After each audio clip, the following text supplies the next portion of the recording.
Two buildings catching completely on fire in North Toledo.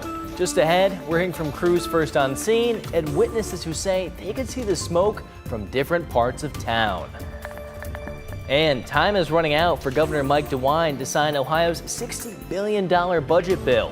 Coming up, what he's saying this weekend about using his veto power.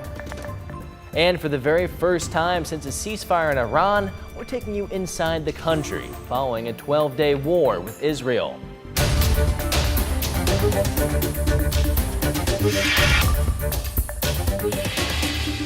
Welcome into WTOL 11 News at 11. I'm Michael Sandlin. We begin right away with breaking news. There's a large police presence in this hour in West Toledo. Let's take you right to that scene live. This is on Lincolnshire Boulevard. That's just off of Central Avenue, just blocks away from Costco.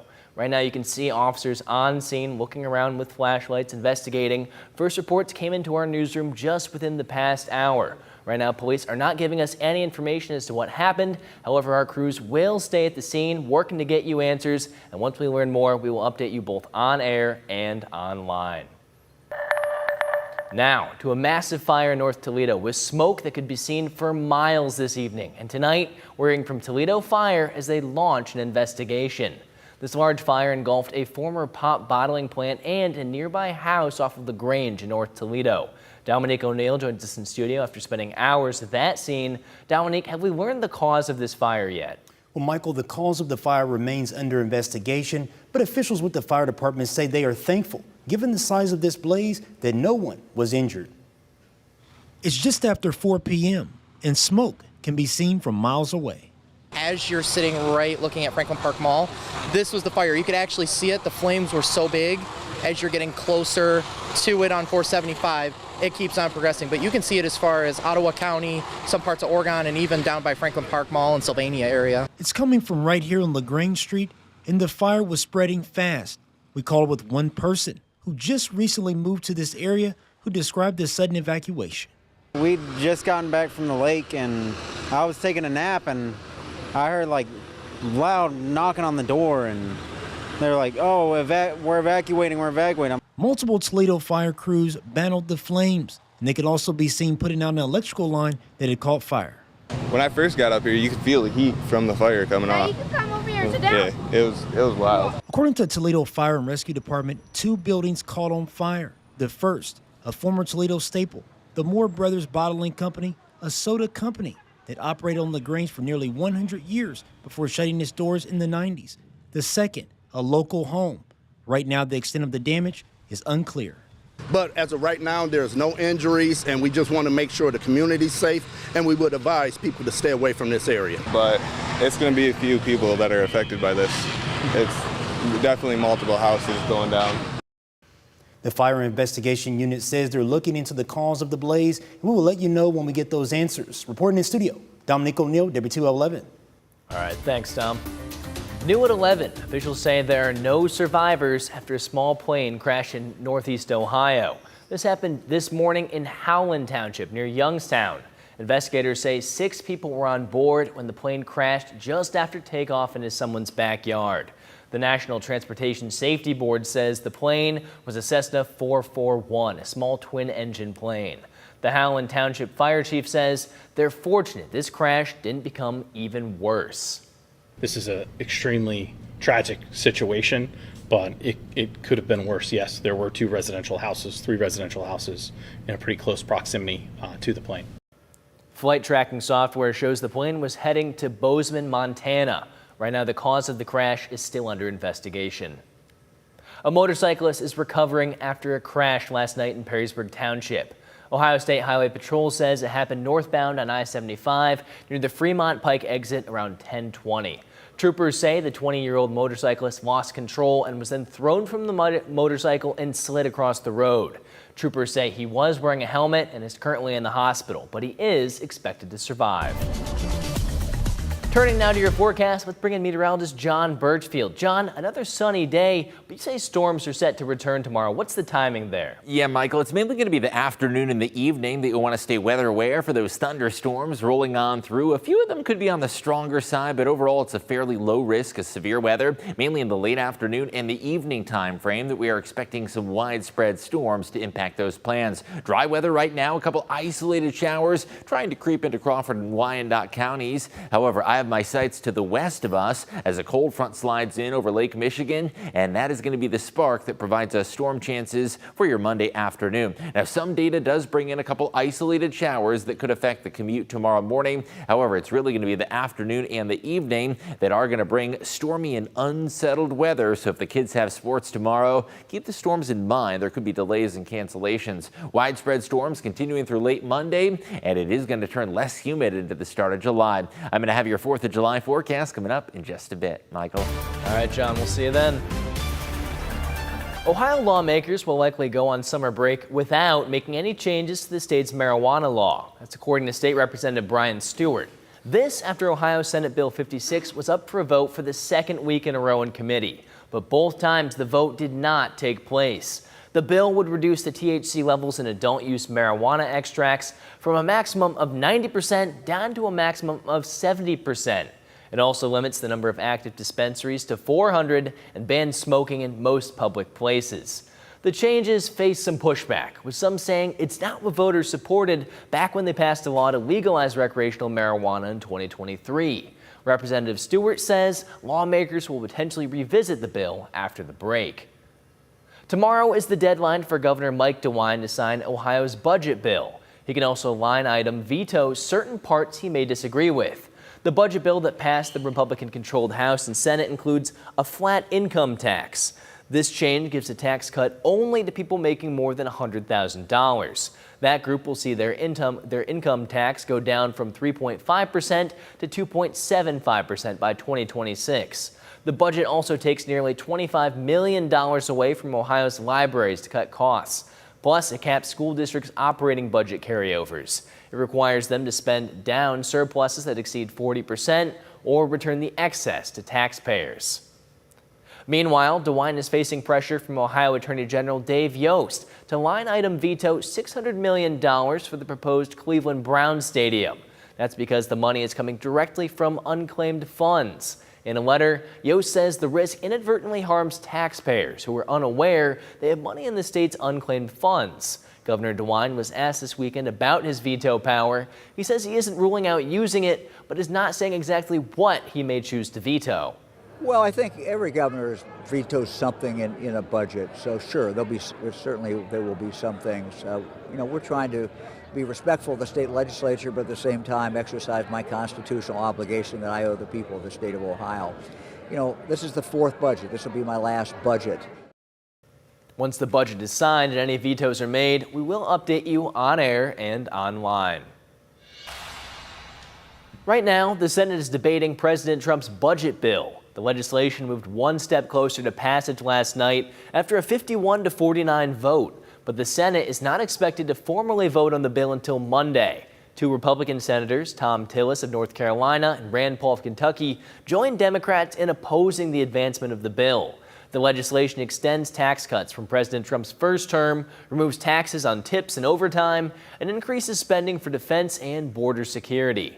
Meanwhile, the Senate's version of Trump's spending bill is estimated to cost $508 billion over the next decade.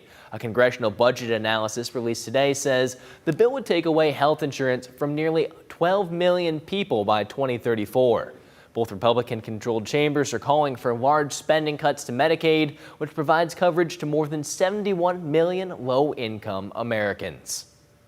The U.S. Justice Department fired at least 3 federal prosecutors who worked on cases against January 6 riot defendants. Reports say the dismissal letters were signed by Attorney General Pam Bondi.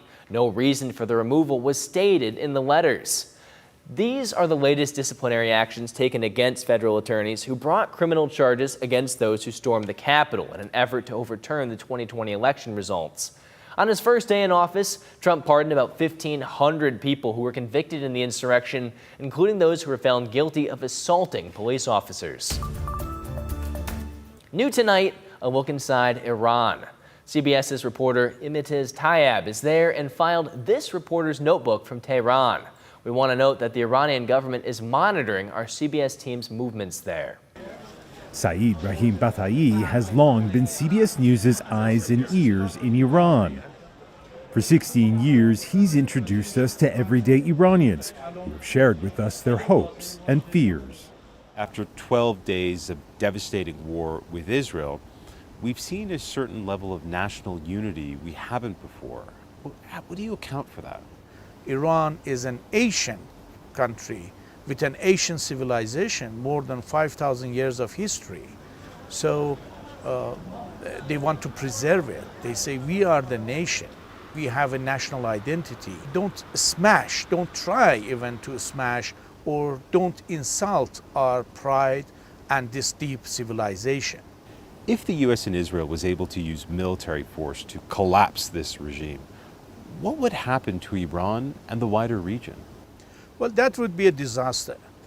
We have already seen what happened in Libya, what happened in Syria. Iraq actually is a big example for us. That's a disaster for the region. Are you hopeful for the future? I think we are going towards darker days. That's very unfortunate. You think you're going towards darker days? I'm not a fortune teller, but my instinct tells me yes, we are going towards darker days. But I strongly, I hope I'm wrong. A desire for peace that many people we've been speaking to here in Iran hope is heard in Tel Aviv and Washington. Coming up, your Social Security checks could soon be getting smaller. Ahead, the new changes rolling out in just days and how you can protect your money. And grab the umbrellas. Tomorrow we are expecting afternoon showers and thunderstorms. I'm going to break down the timing and the impacts to your day coming up next.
Starting in just days, some Americans will be getting smaller Social Security checks. That's because the Social Security Administration says it overpaid millions of dollars over recent years. Now it's trying to recover those overpayments. The overpayments happened due to miscalculations or people not reporting income changes. For people who were overpaid, Social Security had been withholding just 10% of checks. But now the administration says it's increasing that to 50% for some recipients. People can request a waiver if they can't repay or weren't at fault. Independence Day is this Friday. AAA predicts the holiday travel period could break records. They project around 70 million people will travel at least 50 miles from home. That's nearly 2 million more travelers compared to last year. Now, if you're flying, AAA says the average domestic flight will cost you around $800. That's up 4% from last year. AAA suggests if you're looking for cheaper fare, try flying in the middle of the week, as weekends tend to be more expensive. Well, hopefully no fireworks for Mother Nature. It'd be nice to have another sunny day like we got this weekend, Michael. I know, it was lovely. It was really nice. Now, John, we're going into the holiday. People like to get a peek behind the curtain. Do you have any fun 4th of July plans in the nice weather? I don't know if I'm going to be traveling 50 miles. So one of the few people not traveling, I guess. But there's a lot of water around here. You know, we've got Lake Erie, we've got the Maumee River. Lots of fun to be had. Lots of good options. Right here in the 419. But if you are traveling, we are expecting mainly dry weather for the holiday. We'll get the storms out of the way tomorrow, Michael, before the holiday really rolls on through. Okay, good. Yeah, I'll check the forecast. We do have some late day storms that'll impact your Monday plans. After a dry weekend, that dry stretch comes to the end with some storm chances, mainly in the afternoon and evening. I'm thinking the severe risk is on the lower end, although some lightning, thunder, rain, and wind could certainly impact those outdoor plans. Dry weather right now. There have been a couple isolated showers developing down towards the Route 30 corridor south and east in locations like Crawford and Wyandotte counties. Now, earlier today, there was actually a gustier shower that did produce a couple of funnel clouds near Marion. That is just to the south of our area. But occasionally, when you do get a lot of instability in the atmosphere right along a boundary, there can be some funnel clouds that are usually benign, as that one was today. Our next weather system comes in from the west as a cold front sweeps on through. That front currently over Illinois and Wisconsin, and that is going to bring us those late day storms on Monday. Again, not expecting widespread severe weather, but still some rain, thunder, and lightning.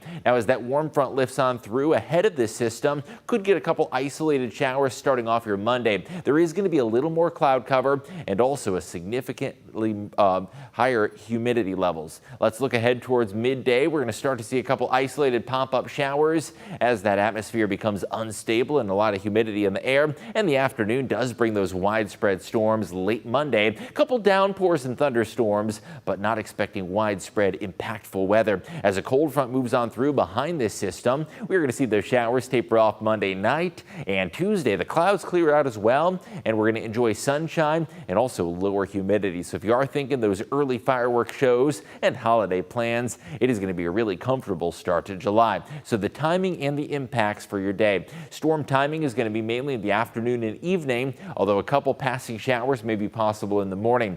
Heavy rain is going to be the biggest threat, although many locations do need the rain. Lightning and thunder could also affect those outdoor activities, and strong straight line winds, a very lower end threat. 88 degrees, a very humid day with late day storms becoming possible. Starting off your day, any chances of showers going to be isolated. 70s out the door in the morning for those summer camps, and afternoon highs, we do expect upper 80s with thunderstorm chances. Building humidity levels fuel those storm chances, and you'll notice the areas that get rain do cool off a little bit, and the areas that don't have rain showers stay very warm. A few spots could even creep up to the 90s. As we turn over the calendars into July, it is going to be a very comfortable and less humid feeling less muggy as that cold front slides in from the west. Temperatures dropping to the 80s Tuesday in the wake of that front, and likely to stay very comfy Wednesday and Thursday as well. That muggy meter is going to be going down after a humid start to the week. Some very comfortable days ahead. Now, it is likely that we stay dry through Independence Day, but it is going to be warming up to 87. Some scattered storm chances returning into next weekend, and overall very seasonable with most of those days in the 80s. Michael? All right, thanks, John. A new class is graduating from Hooves, but it's a little different than the others. Hooves is most well known for providing equine therapy to soldiers with PTSD. But today's graduation class is made up of 10 caretakers, the family members of veterans who might also be struggling. After a 5-day retreat, the class says they left the center with a degree and a new perspective on life. I am different, completely different. I walk with my shoulders up. I got a different color in my eye. I am proud, happy, confident. I know who I am, and it's my whole life. I'm 37 years old, and I finally know who I am, and that is life-changing.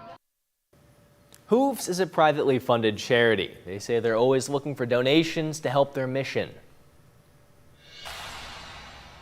It's strawberry season, and people are celebrating at the Lucas County Fairgrounds. That's where Strawberry Fest just wrapped up. Berries sourced from local farmers were served in a variety of tasty dishes. Besides strawberries, the fair offered monster truck rides and a canine frisbee show. The organization is from Florida, but they tell WTOL 11 Lucas County holds a very special place in their heart. Our Strawberry Festival season is short, so we decided to come up north. When we were asked what state, my boss said Toledo. We're going to go to Ohio because that's her birthplace. So there was no other choice of state besides Ohio. Event staff say they spent the weekend collecting donations of canned goods for the Toledo Northwestern Ohio Food Bank. Toledo Grows brought national art to the Botanical Gardens this weekend. The 59th Crosby Festival of the Arts let families not only see the gardens, but some art pieces as well, made by 150 artists from around the country. They include everything from paintings to jewelry, ceramics, and more. It's a community event, and that's what we're about. We're about community. We're about promoting these local artists, promoting these local food trucks that are here, and really bringing people together. Organizers say the funds raised from the festival help support Toledo Grows' work in education, community gardening, and urban agriculture. And over in Pemberville, the community came out to celebrate Lavender Fest. This all happened at the Lucky Road Lavender Farm to take in the harvest season as lavender is in peak bloom.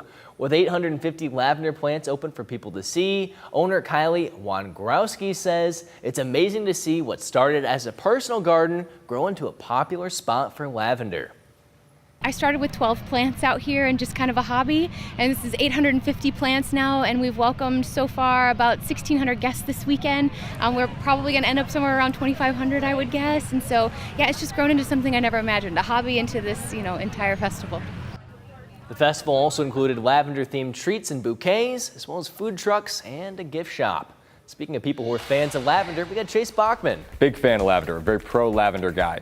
Anyway, when we return, DJ Newman was a baseball star at Archbold and BG. Now he's moving on to his next school. Plus, Craig Aukerman is coaching in the NFL. This weekend, he was back in his hometown of Macomb. Got those stories coming up next in sports. But first, 4th of July is this week. Here's a look at all the celebrations and fireworks shows happening across our area.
Sports brought to you by Jim White Honda. Welcome back. The college baseball season is over and a lot of guys are hitting the transfer portal. Bowling Green is no exception. DJ Newman was a star for the Falcons. He played 3 seasons for Bowling Green. Career batting average .388, batted .419 this past season.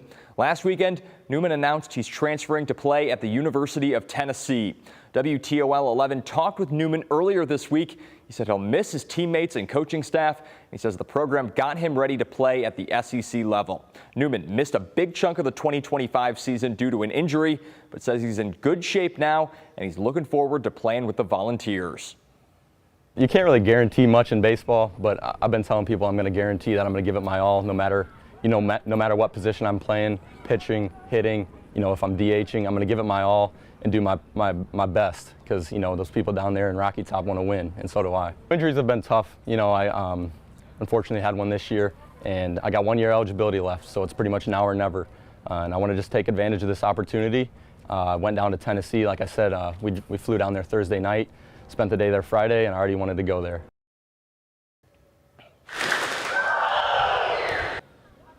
Also happening earlier this week, Craig Aukerman was back in Macomb for his annual football camp. Over 170 kids signed up for the camp at Macomb High School. Aukerman graduated from Macomb in 1995, played college football at Findlay before coaching at the FBS level for a decade. After that, he made the jump to the NFL, where he's been ever since. Back in January, he took the special teams coordinator job with the Miami Dolphins. Aukerman says coming back and seeing some old familiar faces is the most rewarding part. The biggest thing that I get is the kids' enjoyment of it. Each year we've had kids sign up for 5 straight years now, so it must be fun for them. And that's what we want to have. We want to have fun. We want them to learn a few things here and there, whether it's offense, defense, or special teams. We're just trying to teach the kids something to help them grow. So that's what I get most out of it, is these young kids coming back each and every year. Growing up, small farm town community, graduated 46 people, anything's possible. Just have big dreams and work as hard as you possibly can, and sometimes you get lucky and get to where you're at, and I feel blessed and lucky where I'm at now, and hopefully I can do this for 20 more years. And I know it's summer, but basketball never stops. And Anthony Wayne girls coach Chandler Adams is hard at work this offseason since taking over the program a few months back. Adams was the boys' JV coach, and he's taken over a program that Jamie Carter led for years. Adams was on Chasing the Game this week, where I asked him about what it's like taking over the girls' program. It's just every time I see something, getting it, talking to the staff, trying to figure out what we're going to do for this season. And it has been nice to kind of take a step back. Our basketball summer is over now, just kind of opening up the gym for girls to come shoot and being able to really decompress and think, what do I want our offense to look like? What do I want our defense to look like? So the last few weeks has been pretty relaxing. And finally, the Mud Hens were in action today, taking on Charlotte in their final game of the series, and Toledo got the win 5-3. That'll do it for sports. We'll be right back.